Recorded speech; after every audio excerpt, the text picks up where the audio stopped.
কবরটা একটা চেকআপের জায়গা। দুনিয়া থেকে যারা আখেরাতের পথে যাত্রা শুরু করেছে, এহ জগৎ থেকে পরজগতে যারা যেছে, তাদের জন্য কবর হলো একটা ইমিগ্রেশনের জায়গা। সেখানে চেকআপ হবে। আল্লাহর নবী বলছেন, ইদা উদিয়াল মাইয়াতু ফিল কবরে, যখন মাইয়াতকে কবরে শুইয়ে দেওয়া হয়, আতাহু মালাকানে, দুইজন ফেরেশতা সেখানে আসে, ফায়াকুলানে, তারা দৌত কণ্ঠে একসঙ্গে বলে কবরবাসীকে, এ কবরবাসী, মান রব্বুকা, তোর রবকে, মা দিনুকা, তোর দিন কি, ওমান নবিয়ুকা, তোর নবীকে। তিনটে প্রশ্ন করে। বিশ্বনবী বলছেন, যে প্রশ্নগুলো যে আল্লাহর গোলাম ঠিক ঠিক ঠিক করে দিয়ে দেবে, রব্বি আল্লাহ, নবী মুহাম্মদ সাল্লাল্লাহু আলাইহি সাল্লাম এবং দ্বীনুল ইসলাম ঠিক বলে দিয়েছে। আল্লাহ বলবে, বান্দা আমার সত্যবাদী আছে রে, বান্দাকে আমি রহম করেছি। এই বান্দার জন্য কি হবে? জাহান্নামের দরজাটা খুলে দেওয়া হবে। আগুনে একে অপরে ছিঁড়াছিঁড়ি করছে, আগুন যেন একে অপরে পাগলার মতো টানাটানি করছে, গর্জন মারছে। ওইটা খুলে দিয়ে একে বলা হবে, আল্লাহর গোলাম, আল্লাহ তোমাকে দয়া করেছে, রহম করেছে, তুমি ঠিক ঠিক উত্তর দিতে পেরেছো। নচেত তুমি জাহান্নামকে একবার দেখে নাও, যদি আল্লাহ তোমাকে দয়া না করতো, ওই রকম কঠিন জায়গায় তোমার স্থান হতো। লোকটাকে বলা হবে, পক্ষান্তরে যে লোকটা উত্তর দিতে পারলো না, হা লা আদেরি, আমি কিছুই জানি না, কিছুই বুঝি না, এ সম্পর্কে আমার কোনো জ্ঞান নাই, মান রব্বুকা, মা দিনুকা, মান নবিয়ুকা। ওই যখন কথাটা বলবে আমি জানি না, ওর জন্য জান্নাতের দরজাটা খুলে দেওয়া হবে। আর জান্নাতের দরজাটা খুলে দিয়ে বলা হবে, হায় আল্লাহর, হে আল্লাহর দুশ্মন, খবিস, বেঈমান গোলাম, আল্লাহর দেখ জান্নাত কত সুন্দর সাজানো আছে, এই জায়গাটা তোকে দেয়া হতো, শুধু তুই উত্তর দিতে পারলি না, আল্লাহর সঙ্গে ধৃষ্টতা করেছিস, এর জন্যে তোকে চিরদিন জাহান্নামে যেতে হবে। তাকে জাহান্নামের পোশাক পরিয়ে দিয়ে কবরে জাহান্নামে রেখে দেয়া হবে। সেই অবস্থায় সে থাকবে। প্রত্যেকটা মানুষের জন্য তিনটে প্রশ্ন হবে, মান রব্বুকা, মা দিনুকা, ওমান নবিয়ুকা। উঠছেন কেন ভাই? 12টা বেজেছে, 12টা বেজেছে, এখনো কথা বলে না। 12টা বেজেছে, হ্যাঁ বাজে নাই, 5 মিনিট দেরি আছে। আমার হাতে ঘড়ি আছে, তাও আমি দেখছি না, আমি জিজ্ঞেস করছি। আমি আপনাদের জৈনপুরে একটা মৌলবি আছে, ওর নাম জাকির, আছে না? ওটা আমার ক্লাসে, হ্যাঁ জাকির। আমি দেওনাপুরের ছাত্র, ক্যাম্পাড়া মাদ্রাসা, তখনও আমার সঙ্গে পড়েছে, আর বাখড়াবাদের শামসুজোহা। তো আমার বয়স তখন 10-12, একদম ছেলে মানুষ। সেই জামানায় একটা মুরব্বি ছিলেন, মসজিদে নামাজ পড়তে আসতেন, খুব মুরব্বি, 114 বয়স। কত বয়স? 114। তো আমাকে যে মৌলভী সাহেব বলে, জি বলেন। ছোট ছেলে তো, পাঞ্জাবি টুপি পরে আছি, ফুড়ুক ফুড়ুক করে দৌড়ে বেড়াচ্ছি মসজিদে, নিজেকে মনে হচ্ছে মৌলবি হয়ে গেছি। তা আমার ওই চাঞ্চল্য অবস্থা দেখে বলছে, বসো আমার কাছে। বসলাম। জোহরের নামাজ কখন পড়বে? জোহরের ওয়াক্ত বলো তো। যদি ঘড়ি না থাকে, যখন সূর্য মাথার উপরে থাকবে, বাহ ভালো। তো আসর কখন পড়বে? আমি বুঝি তখন আলিফ বা পড়ি, বলে আসরের সময় আসর পড়ব। আচ্ছা সব বাদ দাও, মাগরিব কখন পড়বে? যখন সূর্য ডুবে যাবে। বলছে ধরো খুব মেঘ করেছে, তো জোহরের সময় সূর্য ডুবে গেছে, তুমি মাগরিব পড়লে? আমাকে বলছে মুরব্বী আসরের সময় ধরো কালো মেঘে সূর্যটাকে ঢেকে নিলে, তুমি মাগরিব পড়লে? আমি চুপ হয়ে গেছি, মানে আমার আর দম নাই। তখন বলছে শোনো, মুরগি ঘুরছে ঘুরছে চড়ছে, মুরগা যখন খুলনাতে ঢুকে যাবে তো জেনে নিলেও মাগরিবের টাইম হয়ে গেছে। আগেকার লোকের বুদ্ধি। তা আমি ঘড়ি না দেখে বলেছি, লোক যখন উঠবে এই এলাকার জানতে হবে 12টা বেজেছে, বিনা ঘড়িতে বলে দেবো কোন এলাকায় কি হয়। দিনাজপুরে হিলি এলাকায় লোক উঠতে লাগলে 10টা বেজেছে, ওরা 10টাই পালাই। জি, তো আপনারা একটু বসেন, 2-4টি কথা আপনাদের সামনে বলি, খুব গুরুত্বপূর্ণ কথা চলছে। আল্লাহ বলছেন, এই যে 3টে প্রশ্ন হলো, নবীজি বললেন তাহলে কবরটা হলো চেকআপের জায়গা। কবরে যে ধরা খাবে সব জায়গায় ধরা খাবে। হযরত ওসমান গনি কবরের কথা শুনে কাঁদতেন। সাহাবীরা প্রশ্ন করলেন, আমিরুল মুমিনিন খলিফাতুল মুসলিমিন, আপনি জাহান্নামের কথাই যত না কাঁদেন, পুলসেরাতের কথাই যত না কাঁদেন, যত আপনি আখেরাতের কথা শুনে না কাঁদেন, সব থেকে বেশি আপনি কবরের কথা শুনে কাঁদেন। তখন আমিরুল মুমিনিন বলছেন, বন্ধুরে, কবর একটা এমন চেকআপের জায়গা, বর্ডারে যেমন চেকআপ চলে ওই রকম কবরে চেকআপ চলে। এহ জগতের লোক যত পরজগতে যাবে, কবরে চেকআপে যদি কেউ বেঁচে যায় তার আর কোনো চিন্তা নাই। আর কবরে চেকআপে যদি ধরা পড়ে যায় তাকে ছাড়াবার মতো কেউ নাই। অতএব কবর একটা হলো আখেরাতের প্রথম মঞ্জিল। নবীজি বলছেন প্রথম মঞ্জিল হলো আখেরাতের কবর। এই কবর থেকে যে বাঁচবে সব জায়গায় সে বেঁচে যাবে।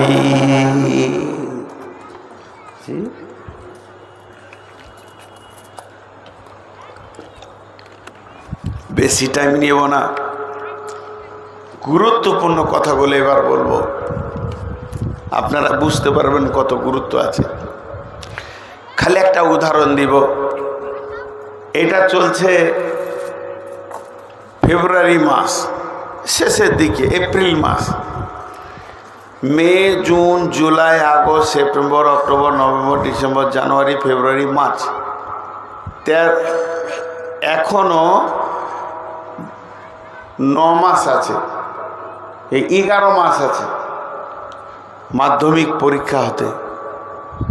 আপনারা আল্লাহর রাস্তা দিয়ে বলছি, 2 মিনিট এই কথাটা শুনে যান, তারপরে যাবেন। মা বোনদেরকে বলছি,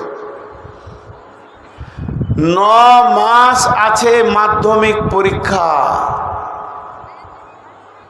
আজকে যদি এই এপ্রিলের 21 তারিখে মাধ্যমিকের কোশ্চেনগুলো বের করে সব ছেলেদের হাতে দিয়ে দেওয়া হয়, কোনো ছেলে ফেল করবে? আপনারা বলেন, থাকে ওরা, আমরা দিতে হবে, কোনো ছেলে ফেল করবে? কথা বলে না। আর 9 মাস আগে যত ছেলে মাধ্যমিক দিবে আগামীতে, তাদের হাতে যদি প্রশ্নমালা কোশ্চেন দিয়ে দেওয়া হয়, ওরা ফেল করবে? করবে না। সত্য কথা বলেছেন আল্লাহ। কবরের প্রশ্নটা 1400-1500 বছর আগে নবীকে দিয়ে বলে দিয়েছেন। আজকে 1400-1500 হতে চলল। বহুত পুরাতন, আজ ওই 3টে প্রশ্ন আছে। মান রব্বুকা, মা দীনুকা, মান নবিয়ুকা। তোমার রব কে, তোমার দিন কি, তোমার নবী কে। এখন বলেন কত গলা লোক কবরে পাস করবে? কত গলা পাস করবে? কত গলা পাস করবে? জি, এবার দুনিয়ার স্কুলের নিয়ম হচ্ছে 33 পেলে পাস। আল্লাহ বড় মেহেরবান। আল্লাহ বলছে তুই 100-তে 10 পেলে পাস, তুই 1 পাবি, আমি 10 দিব। আমার এটা দয়া। তাহলে কবরের প্রশ্নতে 100 মার্কের প্রশ্ন যদি হয়, ওতে যদি কেউ 10 পায় তো পাস। আল্লাহ মেহেরবান। তাহলে আল্লাহ দুটো মেহরবানি এখন পেলাম। প্রশ্নটাকে আউট করে দিয়েছে, প্রশ্নকে গোপন রাখেনি, যাতে করে বান্দারা কবরে পার হয়ে যেতে পারে। শুধু তাই নয়, 33-এ পাস না বলে আল্লাহ এখানে 10-এ পাস করে দিয়েছেন। আল্লাহ বড় মেহেরবান, দুইটাতে মেহেরবান। কিন্তু আল্লাহ একটা বিষয়ে অনেক শক্ত, অনেক মজবুত। সে বিষয়টা কি শুনেলেন? পৃথিবীর পরীক্ষাতে যদি 25 সালে পাস না করেন, 26 সালে চান্স পাবেন। 26 সালে যদি না পাস করেন, 27 সালে বসতে পাবেন। 27 সালে যদি দুটো বইয়ে ব্যাক এসে যায়, 28 সালে পরীক্ষা দিতে পাবেন। আপনি পরপর অনেকগুলো চান্স পাবেন। কিন্তু কবরের পরীক্ষায় এক চান্সে বেরিয়ে যেতে হবে। কেউ যদি বলে আল্লাহ আমি এখন ফেল করে গেলাম, আমাকে আর একবার দুনিয়াতে পাঠিয়ে দেওয়া হোক, আমি আবার কবরের প্রশ্নগুলোকে ঠিক করে আসব, নামাজ রোজা করে আসব, আমি ভালো মানুষ হয়ে আসব, তারপরে কবরে ঢুকব। এই দ্বিতীয় চান্স কিন্তু আল্লাহ কোনো বান্দাকে দেন না।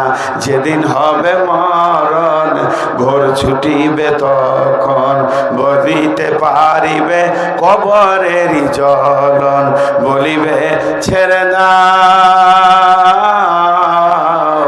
দুনিয়ায় করিব না গোনা, তবু তোমায় কোনো দিন ছেড়ে দেবে না।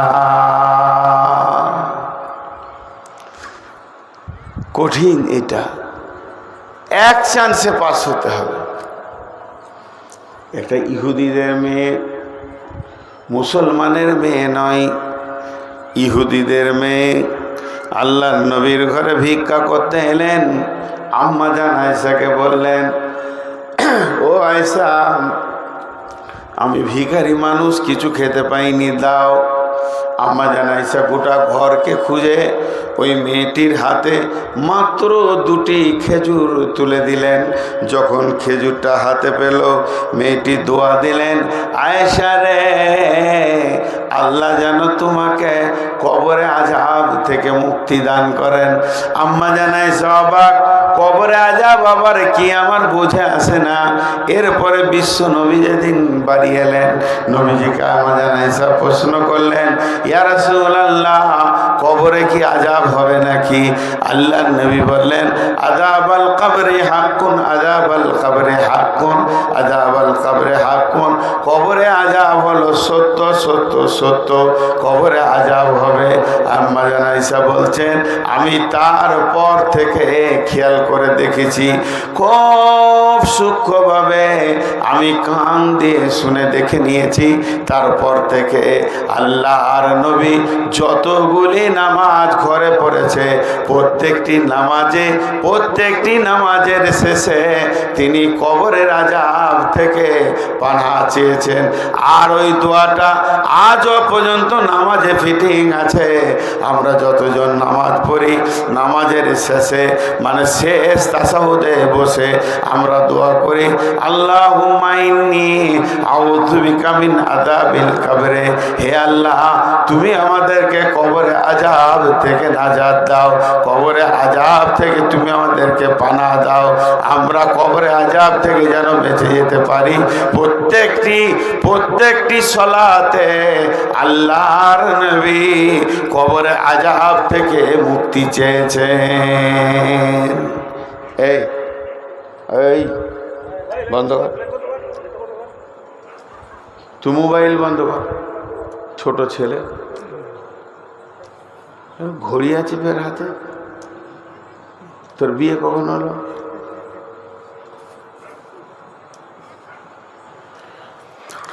বিশ্ব নবী পর্যন্ত কবরে আযাব থেকে মুক্তি চেয়েছেন। যারা নামাজ পড়েন তারা বুঝতে পারবেন।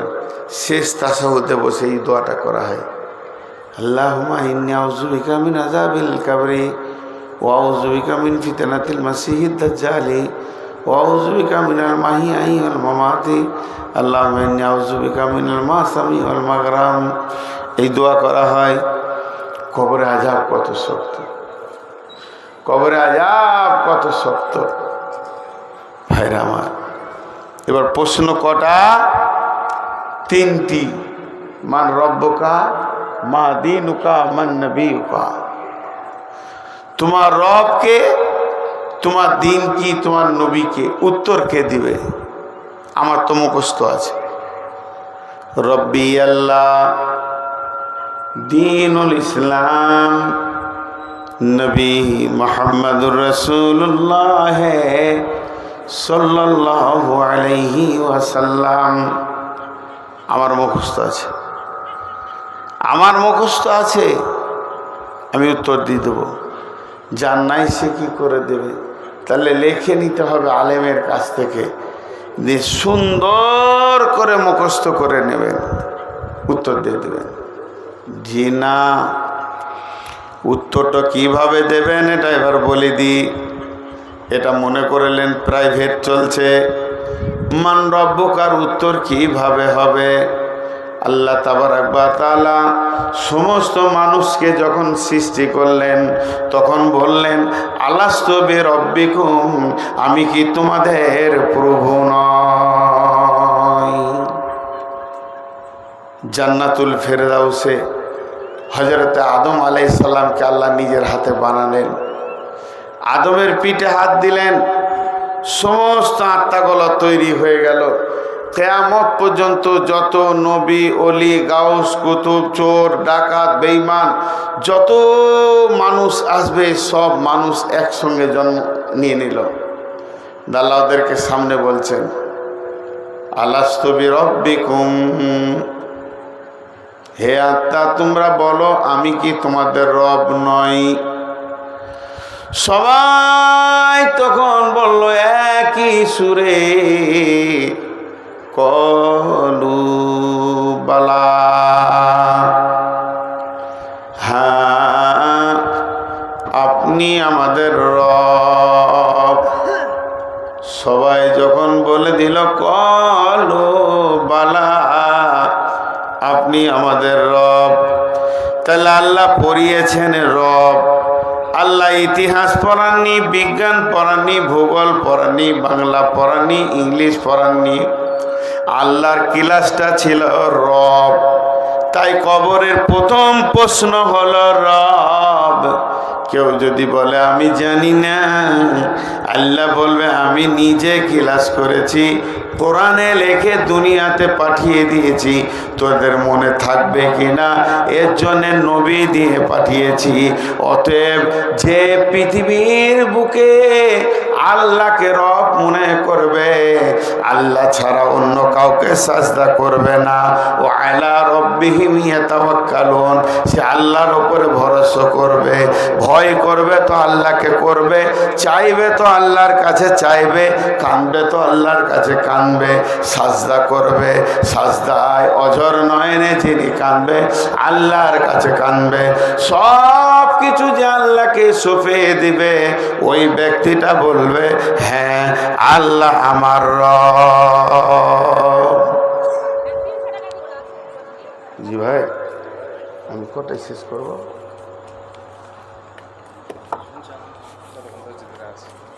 যতক্ষণ ধৈর্য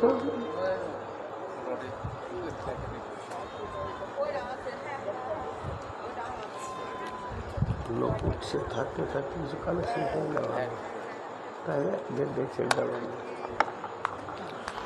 উঠবেন না কেউ আল্লাহর রাস্তায়। তাহলে প্রথম প্রশ্নের উত্তরটা কি দিবে? যে আল্লাহকে রব মনে করে নিয়েছে, সারা জীবন আল্লাহকে রব মনে করে নিয়ে তার কাছে সাজদায় পড়ে আছে, কারো কাছে আর সাজদা করে নাই। আমাদের রব আল্লাহ। দ্বিতীয় প্রশ্ন, মা দীনুকা, তোমার দিন কি, তোমার ইজিম কি, তোমার মতবাদ কি?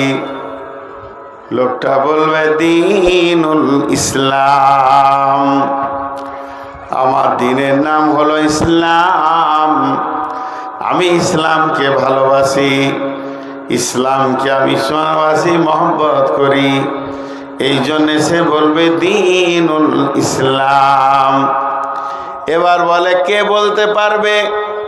যার কাছে ইসলাম আছে সে ইসলাম বলবে, যার কাছে ইসলাম নাই সে ইসলাম বলবে না। যে জীবনে ইসলামের আইনকে মেনে চলেছে, ইসলামের নিয়মকে মেনে চলেছে, ইসলামের কানুনকে মেনে চলেছে, ইসলাম ছাড়া অন্য জায়গায় পা বাড়ায়নি, তাকে পৃথিবীর কোনো ধর্ম ভালো লাগেনি। আল্লাহর মনোনীত দিন, ইন্নাদ্দীন ইনদাল্লাহিল ইসলাম, ইসলামের রুলস, ইসলামের নিয়ম, ইসলামের প্রসিডিওরের উপরে যে নিজের জিন্দেগিকে চালিয়েছে, ওই লোকটা বলবে আমার দিন হলো ইসলাম। ইসলাম একটা মতবাদের নাম, ইসলাম একটা মতবাদের নাম, একটা ইজিমের নাম। কেমন? রব। রব মানে কি? রবের আবিধানিক অর্থ হলো পালনেওয়ালা। পালনেওয়ালা, আপনাকে আমাকে পালছে কে? সুখে কে, দুঃখে কে? রোগ দেন কে, রোগ সুস্থ করেন কে? আমার জীবনটা কার হাতে? কে আমাকে এত বড় করলো? দার্শনিকদের তর্জমাটা রবের আমি বলে দিই আপনাদেরকে।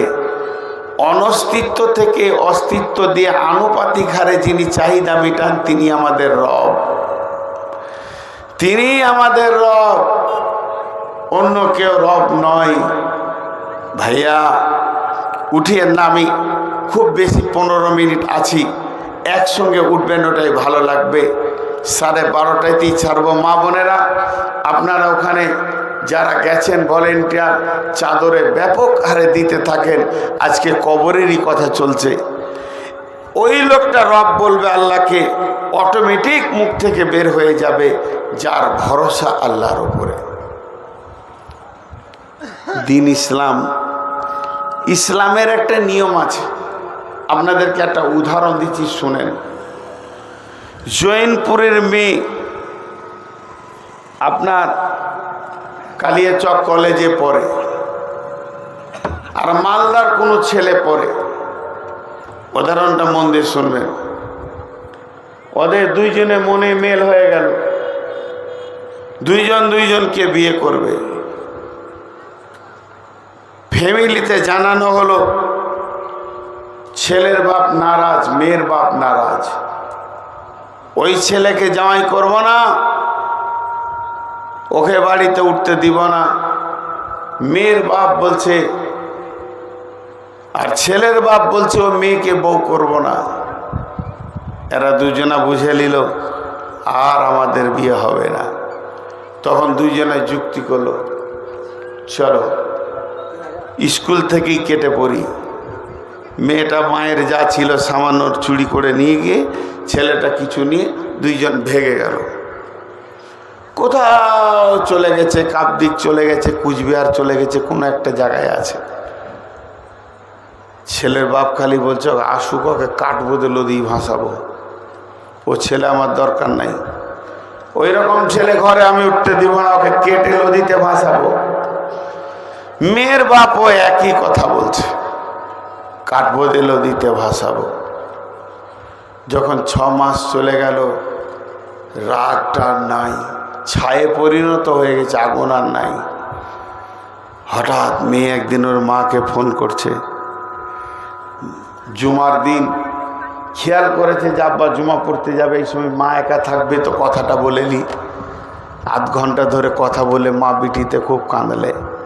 জিজ্ঞেস করলে কি করছিস? বলে কুচবিহারে আছি। ওখানে কি করছিস? আমরা দুজনাতে প্রাইভেট পড়ায় একটা ঘর ভাড়া নিয়েছি, আছে। হয়ে গেল। আস্তে আস্তে আস্তে আস্তে আস্তে একটা বছর গেল, বছর যেতে যেতে দ্বিতীয় বছর চলছে, রাগ সব মিটে গেছে। একদিন মেয়ে নিজের বাড়িতে চলে এলো ছেলেটাকে সঙ্গে করে নিয়ে। এবার দুই ফ্যামিলি দেখছে এরা অনেক দিন হয়ে গেল, দুই ফ্যামিলি তাদেরকে মেনে নিল। ছেলের মা বাপ বলছে এই মেয়েটা আমাদের বৌমা, এটা আমাদের বেটা। মেয়ের মা বাপ বলছে এটা আমাদের জামাই, এটা আমাদের বেটি। দুই ফ্যামিলির মধ্যে লেনদেন, চলাফেরা, উঠা বসা, খাওয়া দাওয়া শুরু হয়ে গেল। এবার বলেন ইসলাম বলে একটা জিনিস আছে। ইসলাম বলছে তোরা মেনে নিলি, আমি ওদেরকে মানলাম না। এইটা নাম ইসলামের ভলিউম, এটাই হলো ইসলামের প্রতীক চিহ্ন। আমি মানলাম না। ওরা স্বামী স্ত্রী লয়, ওরা জিনা করনেওয়ালা, জেনা করনেওয়ালি। আমার আইনে আসতে হবে, ওদের দুইজনকে 100 করে মারতে হবে, দুইজনকে বছরের জন্য স্থানান্তরিত করে দিতে হবে, কোনো যোগাযোগ থাকবে না। তারপরে বিয়ে পড়াতে হবে, তবে আমি ইসলাম মানব। ওরা স্বামী স্ত্রী। তার মানে ইসলামের শুরু থেকে শেষ পর্যন্ত একটা নতুন রাস্তা এবং নিয়ম আছে। তার বাইরে চললে ইসলাম তাকে মানবে না, মুসলমান বলবে না। অর্থাৎ যে ইসলাম নামে রোডটা ছেড়ে দিয়ে অন্য রোডে চলছে, ওর মুখ দিয়ে কবরে বেরোবে না। আমার দিন ইসলাম কোনোদিন বের হবে না, কোনোদিন বের করতে পারবে না। ও হা আলাদরি বলবে। আর যে লোকটা সারা জীবন ইসলামের নিয়মের উপরে চলেছে, ইসলামকে নিজের নীতি মনে করে নিয়েছে, ইসলামকে নিজের জীবনের প্রসিডিওর মনে করে নিয়েছে, ও কবরে বলবে আমার দিন ইসলাম। এই যে পানিটা, এবার কবরে 3 নম্বর প্রশ্ন। 2টো প্রশ্নের উত্তর শিখিয়ে দিলাম। সারা জীবন আল্লাহর উপরে ভরসা করে চললে সে বলবে আমার রব আল্লাহ। সারা জীবন ইসলামের আইনকে মাথার উপরে মেনে নিলে সে বলবে আমার দিন ইসলাম। এবার বলবে তোমার নবীকে, মান নবীকা, নবী মুহাম্মদ রাসূলুল্লাহ সাল্লাল্লাহু আলাইহি সাল্লাম। আপনাদেরকে চিল্লাইতে হবে না, আমার হাতের দিকে তাকানোর উত্তর দেন। এই যে বোতলটা আছে, এর ভিতরে পানি আছে। এই পানিটা আমি পান করছি, জিভে দিচ্ছি, জিভটা শুকিয়ে যাচ্ছে। 500 সুগার হলে যেটা হয় শুকিয়ে যাচ্ছে, জিভে দিচ্ছি। তো আপনাদেরকে জিজ্ঞেস করছি, এই পানিটা আমি পান করতে পারবো? বুঝতে পারেননি মনে হয়, এরা বুঝতে পারে যে সবজি চুবজি। এই পানিটা পান করতে পারবো? বলে না, পারবো কি না? কি বলছে বলেন? আপনি তো এখানে থাকেন, কোনো সাউন্ডই নেই। জোরে বলেন, জোরে বলেন। এই পানিটা পান করতে পারবো? ঠিক করে বলেন, এই বোতলের পানিটা পান করতে পারবো? আর পারবো না। ডান হাতে ছিল তখন পারছিলাম, বাঁ হাতে এলো তখন পারলাম না। কে করেছেন এটা? নবী মুহাম্মদ রাসূলুল্লাহ সাল্লাল্লাহু আলাইহি সাল্লাম। ডান হাতে পান করো, বসে পান করো, দেখে পান করো, 3 শ্বাসে পান করো, বিসমিল্লাহ বলে পান করো, আলহামদুলিল্লাহ বলে শেষ করো। 1 গ্লাস পানিতে 6টা সুন্নত আছে। বাম হাতে যখনই এলো আর আমার পারমিশন নাই, আমি দায়বদ্ধতা আছি, রসুলের কাছে আমি দায়বদ্ধতা আছি, তাকে আমি নবী বলে মেনে নিয়েছি, তাহলে আমি দায়বদ্ধতা আছি, আমি বাম হাতে পান করতে পারবো না। যে লোকটা সারা জীবন রসুলের সুন্নতকে ফলো করে করে করে করে করে চলেছে, আল্লাহর নবী সুন্নতগুলোকে মেনে চলেছে, এখানকার সুন্নতগুলোকে রেখে দিয়েছে, চলাফেরা উঠা বসা সুন্নতগুলো ঠিক আছে, খাওয়া দাওয়া পেশাব পায়খানা সুন্নতগুলো ঠিক আছে, ওই লোকটি বলবে আমার নবী মুহাম্মদুর রাসূলুল্লাহ সাল্লাল্লাহু আলাইহি ওয়াসাল্লাম। আমি আপনাদের কাছে সমাপনী দিতে চলেছি। 500 সুগার, ইচ্ছা ছিল আসবো না, কাল থেকে 3টি জালসা আছে, আমি জবাব দেব। আজকে থেকে নিয়ত করে এসেছিলাম সবগুলো করে যাব, কিন্তু শরীরের কন্ডিশন আর বলছে হবে না, ফিরে বাড়ি যাচ্ছি। ওদেরকে জবাব দো, কালকে নাই, পরশু আছে, তারপরের দিন আছে, আর তারপরের দিন আছে, 3টে আছে। 3টির মধ্যে একটা পুলিশ ক্যান্সেল করে দিয়েছে, জালসা করতে দেবে না। ওর বেশি মানে পাছা পাকামো আর কি, ও বেশি বুঝে। হ্যাঁ, অক্ষ সম্পত্তি নিয়ে ঝামেলা হয়ে যাবে। তো ঝামেলা তো তোরা করছিস, আমরা তো করিনি। আমরা তো শুধু আমাদেরটা চেয়ে নিচ্ছি। এইটাকে নিয়ে বড় বাড়াবাড়ি হবে বলে একটা বন্ধ করে দিয়েছে। 2টি জবাব দিব। তো আজকে টোটাল শুরু থেকে শেষ পর্যন্ত বক্তব্যটাকে আমি 2 মিনিটে শোনাবো।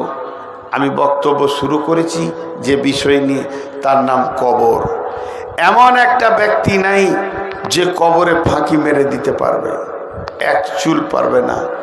একটা গল্প আছে, একটা ছেলের কম্বল হারিয়ে গেছে, তো গোরস্থানে বসে আছে। তোর চাচা জিজ্ঞেস করছে, ভাতিজা তুই গোরস্থানে কেন? বলছে, চাচা আমার কম্বলটা হারিয়ে গেছে। কম্বল হারিয়েছে তো কি মৃত্যু ব্যক্তিতে নিয়েছে? হ্যাঁ, এখানে বসে খ্যাপা পাগলা, যেখানে 5টা লোক আছে এই জালসাতে, মাইকে বল আর কোথাও বল, তা কম্বলটা পেয়ে যাবি। বলছে, চাচা আমি খ্যাপা নই, আপনি খ্যাপা। আমি ঠিক জায়গায় বসে আছি, কম্বল নিয়ে যত দূর যাবে যাক, মাল ফেলে দিতে হবে। এখানে কারো ক্ষমতা নাই এই চেক আপে একটা ছুঁচ পর্যন্ত পার করে দিই। তো সেই কবর হলো আমাদের ইমিগ্রেশনের জায়গা। এহ জগৎ থেকে পরজগৎ যেতে গেলে কবরে চেক আপ হবে।